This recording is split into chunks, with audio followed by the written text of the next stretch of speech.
बिस्मिल्लाहिर्रहमानिर्रहीम। अस्सलाम वालेकुम, आप सभी का इस्तकबाल है। आप देख रहे हैं खबरनामा। आपका मेज़बान मीर हिलाल हांजुरी हाजिर खिदमत। खबरनामा में मुतअद्दिद खबरें आया चाहती हैं और इन खबरों के हवाले से हाल अहवाल आप तक पहुंचाने की कोशिश करेंगे, लेकिन सबसे पहले दिल दहलाने वाली और अफसोसनाक खबर बरजुल्ला कुंजर इलाके से है। जी हां, बरजुल्ला कुंजर जो कि टंगमर्ग का इलाका है, जहां कुएं की सफाई के दौरान एक शख्स जिंदा मलबे तले दब गया है। मज़कूरा शख्स की शनाख्त बशीर अहमद के बतौर हो गई है।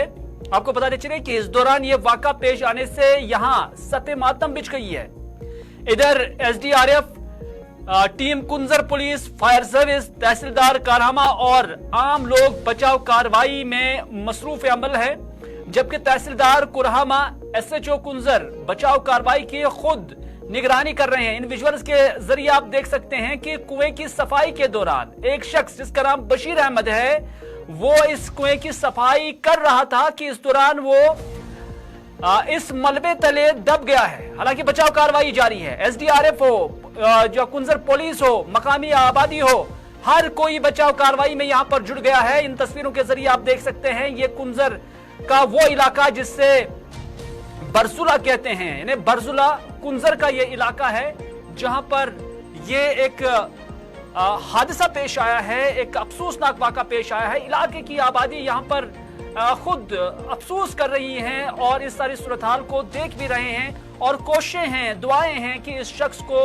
जिंदा निकाला जाए। हालांकि अभी उस शख्स की हालत क्या है वो अभी भी पता नहीं है, लेकिन इतना जरूर है कि बचाव कार्रवाई जारी है। मकामी लोग क्या कुछ कहते हैं और उसके बाद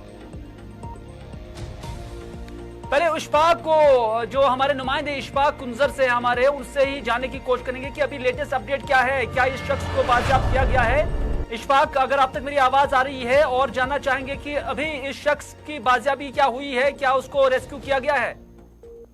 जी बिल्कुल साहब, अगर हम जिला बारामूला के बरजुला गांव की बात करेंगे, बरजुला गांव में करीबन 11 बजे ये हादसा पेश आया, जब एक बशीर अहमद राहतर नामी एक शख्स जो है वो यहाँ पर पास में ही अपने ही गांव में एक कुएं की सफाई करने के गरज से गया था और अचानक जब कुएं में वो कूदा तो ऊपर से पूरा जो कुआं है, यानी कि 10 फुट के करीब, कुल मिला के 35 फुट के करीब ये कुआं जो है इसकी गहराई है और 10 फुट के ऊपर जो तय है वो उसके ऊपर गिराया है। और उसके बाद फौरन बाद जब मकामी लोगों ने ये बात सुनी तो उसके बाद उन्होंने जम्मू कश्मीर पुलिस, जो कुंजर पुलिस है और कुंजर पुलिस को यहाँ पर तलब किया। साथ में जो यहाँ पर सिविल इंतजामिया है, एसडीआरएफ टीम जो बारामूला से यहाँ पर पहुंची है, अभी जाके करीबन 3 घंटे हुए हैं और उस 3 घंटे में यहाँ पर मुकम्मल अभी रेस्क्यू ऑपरेशन चलाया जा रहा है और यहाँ पर दुआएं भी की जाती है। बहुत सारे लोग, क्योंकि पूरे सबजुन के आसपास के गाँव के नौजवान इस वक्त इस रेस्क्यू ऑपरेशन में जुड़े हैं, क्योंकि 3 से 4 जेसीपी यहाँ पर इंतजामिया की तरफ से मंगाए गए। उस कुएं के साथ में जो इलाका है उसको यहाँ पर खोदा जा रहा है ताकि इस बशीर अहमद तक पहुंचा जा सके। लेकिन अभी तक यही हम कह सकते हैं कि यहाँ पर फिलहाल रेस्क्यू ऑपरेशन जारी है, लेकिन उस हवाले से कोई, लेकिन क्या कोई इस तरह की कोई इत्तला तो नहीं है या कोई ऐसा आसार कुछ पता चलता है कि इस ऑपरेशन के दौरान भी क्या बशीर अहमद जो इस मलबे के तले यहाँ पर दब गया है कि वो जिंदा है या कैसी हालत में है? क्या इस तरह की कोई कंफर्मेशन मिल चुकी है अभी तक? हाँ जी बिल्कुल हिलाल साहब, जिस तरह से यहाँ पर अभी हमने एसएचओ कुंजर जो है और यहाँ पर तहसीलदार जो है वो मौजूद है, उनसे हमने बात की। उनका ये कहना है कि 2 घंटे पहले यहाँ पर जो ऑक्सीजन की जो पाइप उसको डाली गई थी, उसी के जरिए, पाइप के जरिए उसको आवाज दी गई थी, तब उनने आवाज दी थी कि मैं ठीक यहाँ पर हूँ। लेकिन अभी 1 घंटे से यहाँ पर जो है कोई वहाँ से रिस्पॉन्स नहीं आ रहा है। फिलहाल ये कोशिशें की जा रही है कि उसको जल्द से जल्द यहाँ से निकाला जाए। लेकिन ये भी बताता चले कि यहाँ पर इसमें ये जो पूरा कुआं है इसमें काफी पत्थर है, इन पत्थरों को यहाँ पर जब निकाला जाएगा तभी पता चलेगा, क्योंकि 33 फुट को यहाँ पर खोदना है। फिलहाल 15 ही फुट जो है इसमें खोदे गए हैं। बाद में मालूम हो सके कि ये शख्स जो है ये यहाँ पर सही सलामत है। 35 फुट गहरा ये कुआं है, अभी 15 फुट उस तक, उसके तह तक पहुंचने के लिए अभी भी वक्त लगेगा। लगभग आधा जो डिस्टेंस है वो अभी भी है, यानी 15 से 18 फुट के दरमियान अभी भी कुआं खोदना बाकी है। और इसमें कोई एस्टिमेशन पता चलता है कि कितना टाइम लग सकता है? जी बिल्कुल साहब, जिस तरह से हम यहाँ पर मौजूद हैं और काफी लोग भी यहाँ पर हैं, क्योंकि जम्मू कश्मीर पुलिस के हमने पहली बात की, एसडीआरएफ की टीम जो एक्सपर्ट होते हैं इस मामले के हवाले से, जब एरियाज को ट्रैक करना होता है उस हवाले से बस काफी एक्सपीरियंस होते हैं। उस हवाले से मकामी लोग भी जुड़ गए हैं, क्योंकि इस बशीर अहमद राहतर के बारे में बताएं, ये काफी इस कुएं खोदने में माहिर भी था। लेकिन आज अचानक इसके साथ ये हादसा पेश हुआ, शायद ये ऊपर से इसके जो तय है इसकी गिर आई है। लेकिन अभी भी ये कोशिश की जाए कि अभी से 1 या 2 घंटे अभी भी इस ऑपरेशन रेस्क्यू ऑपरेशन में मजीद लग सकते हैं। अभी भी 1 या 2 घंटा लग सकता है। इशफाक हमें अपडेट कर रहे थे कुंजर के बरजुला इलाके से। इशफाक, आपका बहुत बहुत शुक्रिया जानकारी देने के लिए। कुएं की सफाई के दौरान एक शख्स का यह हादसा यहां पर पेश आया कि वो मलबे तले दब गया और उसके बाद यह भी कहा जा रहा है, जो मुतल्लिका SHO का हवाला देते हुए अशफाक का कहना है कि यहां पाइप जो है वहां तक पहुंचाई गई उस शख्स तक और उसके बाद उसको आवाज दी गई और उसने वहां से जवाब भी दिया था, लेकिन बाद में वो कोई आवाज नहीं आई है। अभी उस शख्स की हालत क्या है वो उसकी कोई तस्दीक नहीं हो पाई है, लेकिन एडमिनिस्ट्रेशन, चाहे कुंजर पुलिस हो, सिविल एडमिनिस्ट्रेशन हो, SDRF हो या मकामी आबादी हो, हर कोई कोशिश कर रहा है कि यहां उस शख्स तक पहुंचाया जाए और उसके साथ साथ उससे जिंदा यहां से रेस्क्यू किया जाए। ये कोशिशें लगातार है। आसपास के लोग भी दुआएं करते हैं, घरों के अंदर भी लोग दुआएं करते हैं और हम सब दुआएं करते हैं कि ये शख्स जिंदा निकल कर आ जाए। लेकिन अभी भी जो मुख्तलिफ JCBs यहां पर लगाए गए हैं काम पर, काफी टेक्निकल इशू है और टेक्निकली इसको उस शख्स तक पहुंचना है और उसकी अभी भरपूर कोशिश जो है वो की जा रही है। अभी मकामी लोग क्या कुछ कहते हैं, क्योंकि मकामी लोग भी यहां पर मौजूद थे, उनका क्या कुछ कहना है, आइए देखते हैं। यहाँ पर बरजुला में जिसके साथ ये हादसा पेश हुआ, ये बरजुला के रहने वाले हैं और अक्सर और बेशतर ये कॉलोनी में ही होते हैं।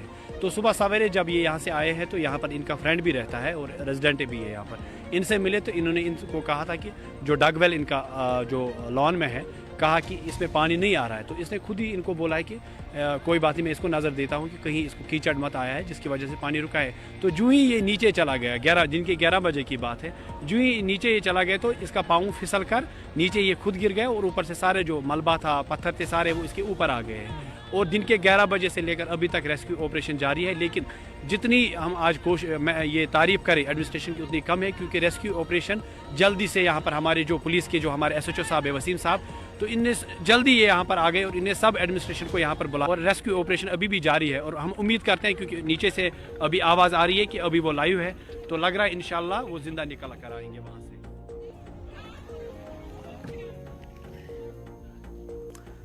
चलिए अगली खबर में बात करते हैं पुंछ जिला की, जहां जिला के डेरा गली के जंगलाती इलाके में होने वाले मिलिटेंट हमले के बाद सर्च ऑपरेशन के साथ साथ इंटरनेट और गाड़ियों की आमदरफ्त को लगातार बंद रखा गया है। जिला पुंछ और जिला राजौरी में मोबाइल इंटरनेट खिदमत आज भी बंद हैं, जबकि ब्रॉडबैंड की सर्विसेज को भी रोककर चलाया जा रहा है। वहीं डेरा गली और बफलिया सड़क राब्ता में मुतवातिर 7वें दिन गाड़ियों की आमदरफ्त के लिए बंद है। डेरा गली के जंगलाती इलाके के साथ साथ दीगर जंगलाती इलाकों में भी फौज बड़े पैमाने पर सर्च ऑपरेशन चला रही है। सर्च ऑपरेशन के दौरान ड्रोन, फौजी हेलीकॉप्टर के अलावा सूंघने वाले कुत्तों का भी इस्तेमाल किया जा रहा है। ताहम अभी तक फौज को कोई भी कामयाबी नहीं मिली है। पुलिस और फौज के आला ओहदेदारान सर्च ऑपरेशन की निगरानी कर रहे हैं। फौज की मजीद नफरी को इलाके में तैनात किया जा चुका है। हमलावरों की तलाश मुसलसल जारी है। वहीं इंटरनेट खिदमत न होने से जेर तालीम बच्चों, ताजरों और दीगर कारोबारी लोगों को काफी मुश्किलात से दो चार होना पड़ रहा है। डेरा गली के जंगलाती इलाके को दोनों तरफ से लोगों व गाड़ियों की आमद-रफ्त के लिए बंद रखा गया है। हमारे नुमाइंदे जमशीद मलिक का इस सारी सूरत हाल को लेकर क्या कुछ कहना है, आइए देखते हैं।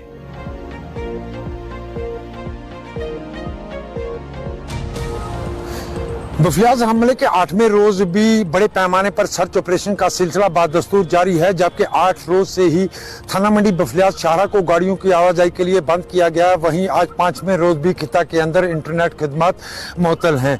8 रोज कबल खिता के पीर पंचाल के अंदर बफलियाज के नजदीक फौज की 2 गाड़ियों पर मिलिटेंटों की तरफ से हमला किया गया था, जिसमें 4 फौजी जवान जान बाक और 2 दीगर जख्मी हुए थे। जिसके बाद इस पूरे इलाके को बड़े पैमाने पर मुहासरे में लेकर सर्च ऑपरेशन शुरू किया गया था और आज 8वें रोज वसी इलाके में सर्च ऑपरेशन का सिलसिला बादस्तूर जारी है, जबकि 8 रोज से ही थाना मंडी बफलियाज शाहरा को गाड़ियों की आवाजाही के लिए बंद रखा गया है। वहीं दूसरी तरफ खिता के अंदर आज 5वें रोज भी इंटरनेट सर्विस बहाल नहीं हो पाई है।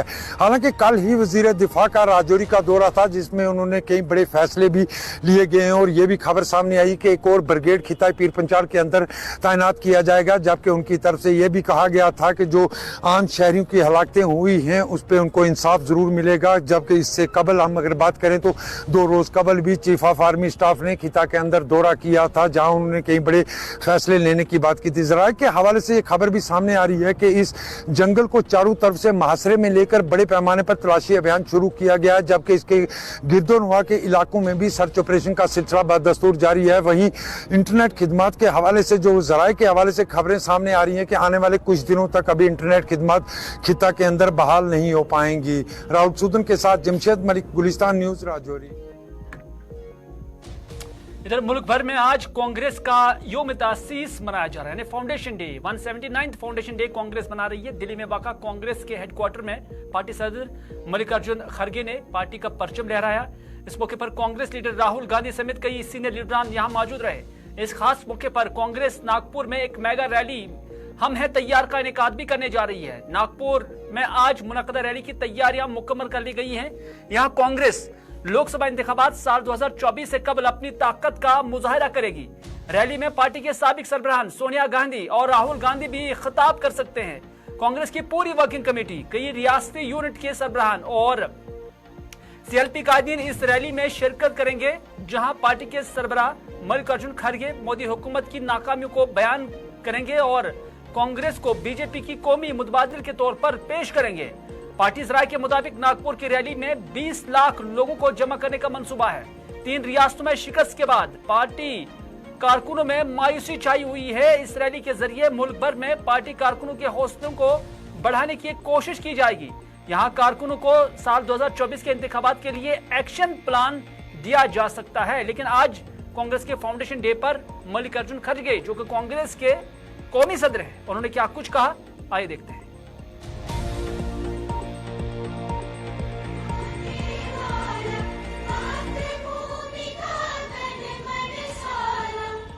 ये तो स्थापना दिवस है।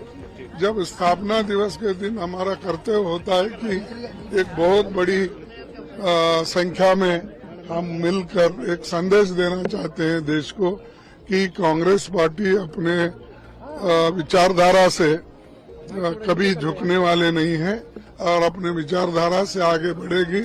और इसके लिए हम इस नागपुर से संदेश देना चाहते हैं।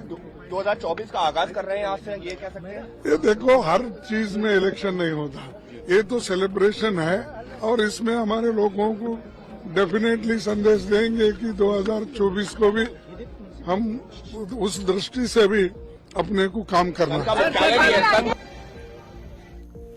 चलिए, ये थी कांग्रेस की बड़ी फंक्शन आज नई दिल्ली के अंदर। लेकिन इधर श्रीनगर में कांग्रेस के सदर दफ्तर में आज कांग्रेस लीडर जीएन मोंगा ने कांग्रेस का झंडा लहराया। इस मौके पर कांग्रेस के दूसरे लीडरान भी यहां उनके हमला थे। इस मौके पर जीएन मोंगा ने कहा कि जहां कश्मीर में मिलिटेंसी खत्म होने की रट लगाई जा रही है, वहीं पर मौजूदा हालात ने सरकार और भाजपा के झूठे वादों को एक्सपोज किया है।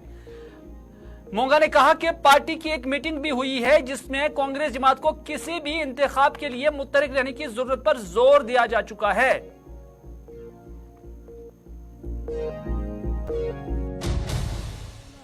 राहुल जी आगे बढ़ो, राहुल जी आगे बढ़ो, हम तुम्हारे साथ। वो कहते हैं कि यहाँ मिलिटेंसी खत्म हो गई है, तो आपने सुना होगा 5 अगस्त 19 के बाद तो यही तो रट लगाई इन्होंने। लेकिन आप जमीन पे देख लीजिए कहाँ है, कितने टारगेट्स किलिंग हो रही है। हमारे नौजवान, अभी आपने रिसेंटली देखा ये जो आर्मी पर्सनल्स हैं, आर्मी इवन ऑफिसर्स शहीद हो गए।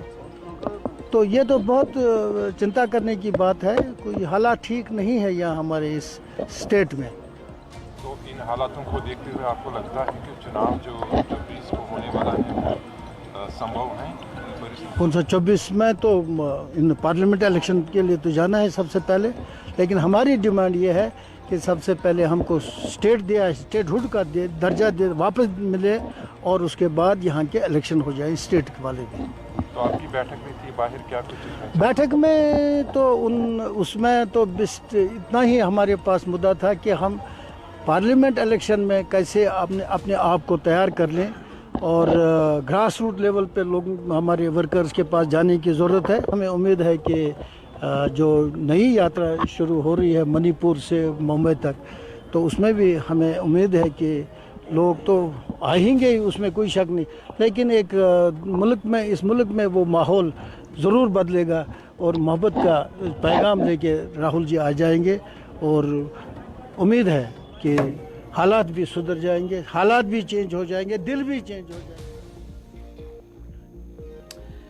उधर सीपीआईएम के सीनियर लीडर मोहम्मद यूसुफ तारगामी ने कहा है कि दफा 370 ने जम्मू कश्मीर और मरकज के दरमियान रिश्ते को उस्तवार किया था, मजबूत किया था। अलबत्ता इसके तोड़ने से उन लोगों को मौका मिला जो जम्मू कश्मीर और भारत के रिश्ते को मानने से साफ इनकार कर रहे थे। इन बातों का इजहार मोहम्मद यूसुफ तारगामी ने आज जम्मू में एक प्रेस कॉन्फ्रेंस के दौरान किया। तारगामी ने एलजी मनोज सिन्हा की जानिब से आनंद मैरिज एक्ट को लागू करने का हवाला देते हुए कहा कि जम्मू कश्मीर के अवाम को दफा 370 के खात्मे के फवाइद से गुमराह किया जा रहा है, जबकि 370 के होते हुए भी मरकज के कई कवानीन जम्मू कश्मीर में लागू कराए गए, जिसकी जीएसटी एक बड़ी मिसाल है, यह तारगामी ने कहा।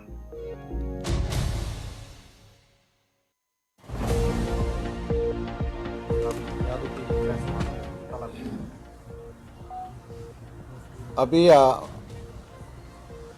जैसा कि आपको मालूम है कि एक बयान आया लेफ्टिनेंट गवर्नर साहब की तरफ से, जिसमें उन्होंने कहा कि आनंद मैरिज एक्ट जो यहाँ अभी लागू हुआ जम्मू कश्मीर में, वो ऐसा होता नहीं अगर 370 को एब्रोगेट नहीं किया जाता। मैं सिन्हा साहब से ये कहना चाहूँगा, शायद उन्हें चाहिए कि जम्मू कश्मीर की हालिया तारीख का मुताला करें और ख़ास तौर पर जो आर्टिकल 370 के बारे में मज़ीद मालूमात हासिल करने की ज़हमत गुवारा करें। क्या हक़ाइक़ हैं? आर्टिकल 370 में आज तक, जब तक 370 मौजूद था, 42 अमेंडमेंट्स, कॉन्स्टिट्यूशनल अमेंडमेंट्स लाई गई, एक नहीं। तो इसके माने में कि 370 की तरामीम हुई, नए कानून यहाँ लागू हुए, 370 के होते हुए भी जीएसटी के कानून को लागू किया गया और ये हाल ही में हुआ। और इसके अलावा मैं ये भी याद दिलाना चाहूँगा कि हमारे ये बदकिस्मती है कि एक ऑर्डर, प्रेसिडेंशियल ऑर्डर निकला अंडर आर्टिकल 370, जिसमें article 249 of the constitution of the state जो एक्सटेंड किया गया है आर्टिकल 249 को हमारी रियासत में, और उसमें क्या कैसे किया गया कि राज्यसभा में एक रेजोल्यूशन के जरिए ऐसा किया गया और उस रेजोल्यूशन में ये बावर किया गया कि कोई भी कानून यहाँ लागू हो सकता है, सिर्फ ज़रूरत है राज्यसभा में करारदाद की, और जगहों पर लागू नहीं होगा। ये भी ऐसा हुआ और रिसेंटली हुआ 1986 में। मैं सिर्फ अवाम के अदालत में ये सवालात पेश करना चाहता हूँ, वजाहत करना चाहता हूँ। मेरी नज़र में मेरा सुप्रीम कोर्ट मजाज है वो ठीक है, लेकिन मैं एक शहरी होने के नाते अपनी राय भी रखता हूँ। वो हक भी मुझे अदालत उज़्मा ने भी दिया है और कॉन्स्टिट्यूशन ऑफ इंडिया ने भी दिया है, और वो राय यही है कि हमें इंसाफ नहीं मिला, जम्मू कश्मीर लद्दाख को इंसाफ नहीं मिला। और इसी वजह से हम आज भी आपस में मशवरा कर रहे हैं, कई लोग जो स्टेक होल्डर्स हैं, पिटिशनर्स हैं, हम ऑप्शंस एक्सप्लोर करने की कोशिश कर रहे हैं ताकि हमें इंसाफ मिले और सुप्रीम कोर्ट ऑफ इंडिया से रुजू कर लें। इधर तारिक आमिर ने कहा कि जम्मू कश्मीर में कानून की हुक्मरानी चाहिए और उन्होंने कहा कि मिलिटेंट कानून को तोड़ते हैं लेकिन कानून के मुहाफिज कानून के रखवाले होते हैं और वो कानून शिकनों के खिलाफ कानून में रहकर मुकाबला कर सकते हैं, कानून तोड़ कर नहीं। तारिक आमिर ने कहा कि अगर जम्मू कश्मीर में अमन चाहते हो तो अवाम को मत धकेलो बल्कि कानून की पासदारी की जाए।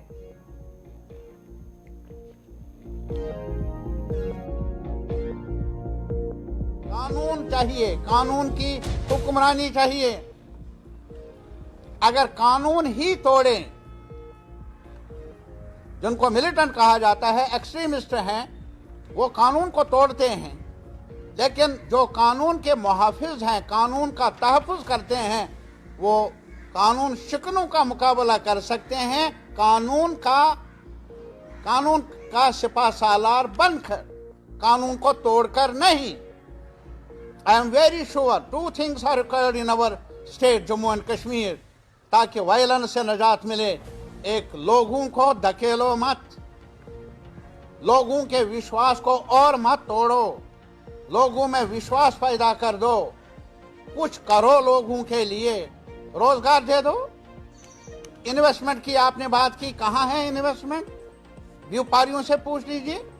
महंगाई का क्या हाल है आज मेरा जम्मू, जो मैं पिछले 30 साल से रह रहा हूं यहाँ, आज यहाँ गहमागहमी कहाँ गई?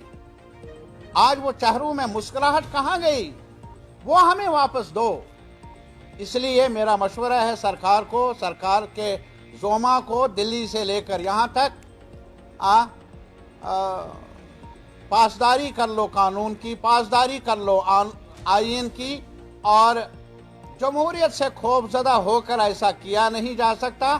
फाइनली हमारे मुल्क की शान आन बान है तब ही, क्योंकि हमारे लोग ही हमने माने हैं, हमारे विधान ने, कानून ने, आईन ने। People of India are the masters of their choice, जिसमें जम्मू कश्मीर के लोग भी शामिल हैं। उनको डिप्राइव कर लेंगे अपने हुकूक से, आप हिंदुस्तान कमजोर होगा। नाज़रीन, बात करते हैं सयाहती मकाम गुलमर्ग की। सयाहती मकाम गुलमर्ग के आसपास कुदरती खूबसूरती से मालामाल दीगर कुछ ऐसे मकामात हैं या कई जगहें हैं जो दिल को लुभा कर अपनी जानिब खींचती है। ताहम ये मकामात इंतजामिया और सयाहों की नजर से ओझल हैं। दुनिया भर में मशहूर शहर आफाक सयाहती मकाम गुलमर्ग के आसपास कुदरती खूबसूरती से मालामाल दीगर कुछ ऐसे मकामात हैं जो दिल को लुभाकर अपनी जानिब खींचते हैं। और इन मकामात में पहजन, वनवास, शनशाइन पैक, कांटरनाग, रंगमर्ग काबिल जिक्र है। ये मकामात कुदरती हुस्न से मालामाल सरसब्ज व शादाब दरख्तों से भी सजी हुई बुलंद चोटियां हैं। गुलमर्ग में सयाहत से जुड़े गाइड्स और दीगर लोग इन जगहों को भी सयाहती नक्शे पर लाने की अपील करते हैं ताकि रोजगार के मजीद वसाइल पैदा हो सकें। मकामी टूरिस्ट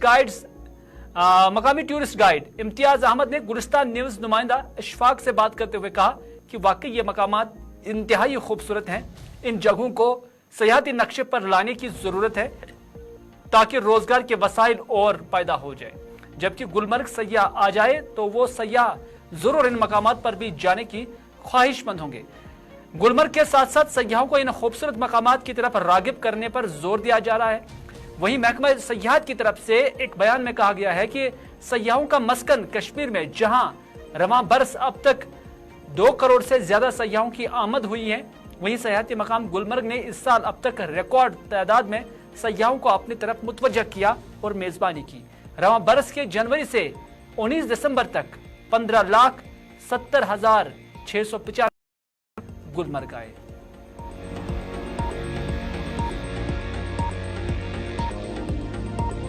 ATV राइड बहुत ज़्यादा अमेजिंग थी, बहुत मज़ा आया। और मुझे लगता है कि ATV राइड फेज़ 2 तक खोलनी चाहिए, क्योंकि अगर वहाँ तक जाएगी तो बहुत अच्छा रहेगा। मुझे लगता है ये और लंबी होगी तो और मज़ा आए। इनकी ATV राइडर्स की सुने और थोड़ी इसको और बढ़ाएं तो ज़्यादा मज़ा आएगा। मैं बोलूँगी एक्सपीरियंस बहुत अच्छा था for tourist like us. It's very important कि हमारे लिए ये और प्रोविज़न दिया जाए। जहाँ तक गए वो तो बहुत अच्छा था, अगर आगे का होगा हमें और ज़्यादा एक्सपीरियंस मिलेगा। नाज़रीन, खबरनामे में बस इतना ही। अपने मेज़बान को दीजिए इजाज़त। अल्लाह निगहबान।